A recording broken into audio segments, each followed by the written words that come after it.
Shalom peuple de Dieu, je suis votre sœur Laure. Dieu m'a mis à cœur de partager chaque matin, chaque jour avec nous une petite pensée qui nous mettra à cœur. Alors pour ce matin, sans plus tarder, nous sommes déjà dans le livre des Galates 5, 22 à 23. C'est un passage que tout le monde connaît. Je crois qu'il y a certains qui le récitent même.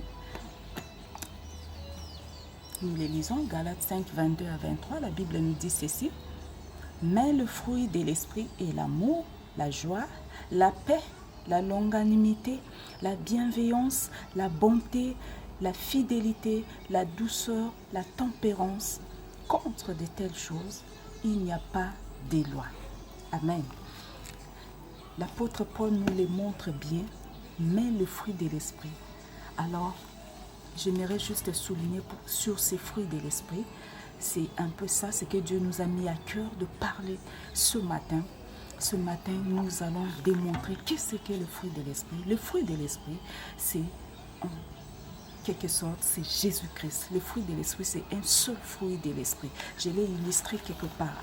Vous allez regarder ça, c'est le fruit de l'esprit.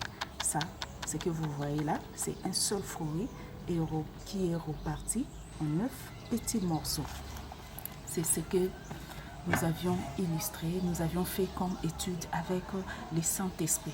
Il nous a parlé de ce que c'est le fruit de l'esprit, parce qu'il y a certaines personnes qui confondent, qui disent les fruits de l'esprit, qui citent ça comme si c'était au pluriel, et pourtant c'est un seul fruit de l'esprit, c'est Jésus-Christ lui-même qui devrait vivre en nous.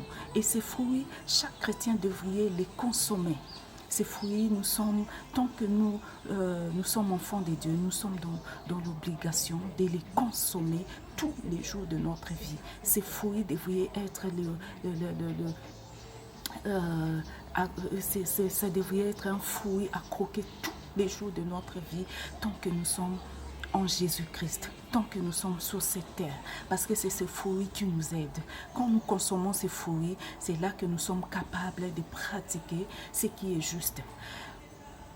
Quand nous avons Jésus-Christ dans sa totalité en nous, nous sommes capables de pardonner, d'être juste, d'être honnête, d'être véridique, d'être compatissant, de produire des fruits dignes de repentance que Jean est en train de montrer dans les livres de Luc 3. Là-bas, il nous montre, nous allons un peu voir les fruits dignes de repentance qui sont différents des fruits de l'esprit. Les fruits dignes de repentance, plutôt, c'est dans le livre de Luc 3. Sans plus tarder, excusez-moi pour de ne pas avoir apprêté mon passage. Alors, nous sommes dans le livre de Luc 3, 7, et je vais descendre. Il disait donc aux foules qui sortaient pour être baptisées par lui, race de vipères, race de vipères, qui vous a averti de fuir la colère qui vient.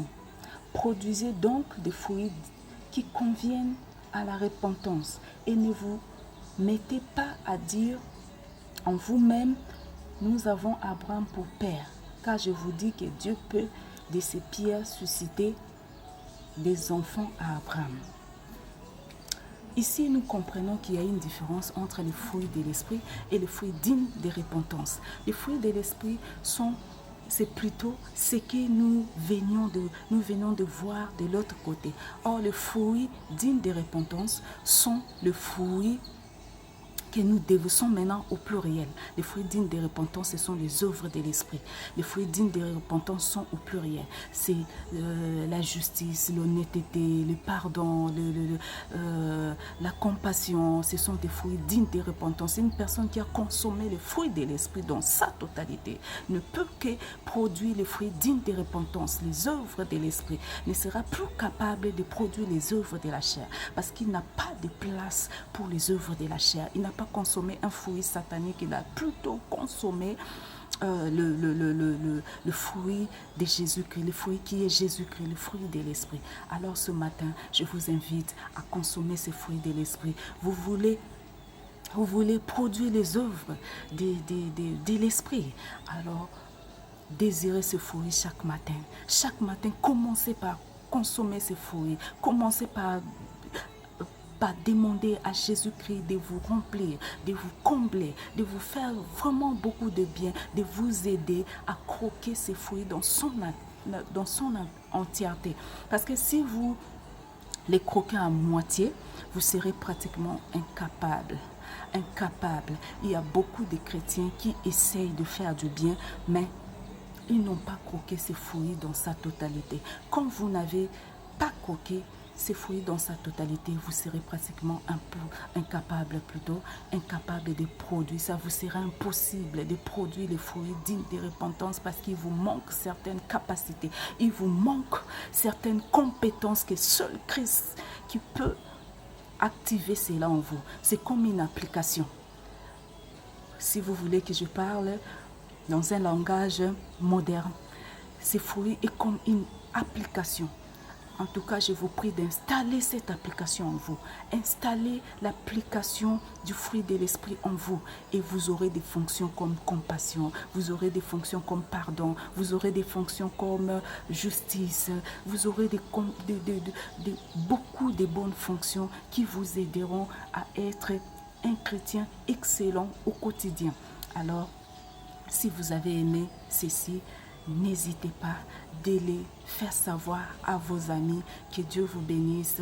C'était votre sœur Laure. À très bientôt.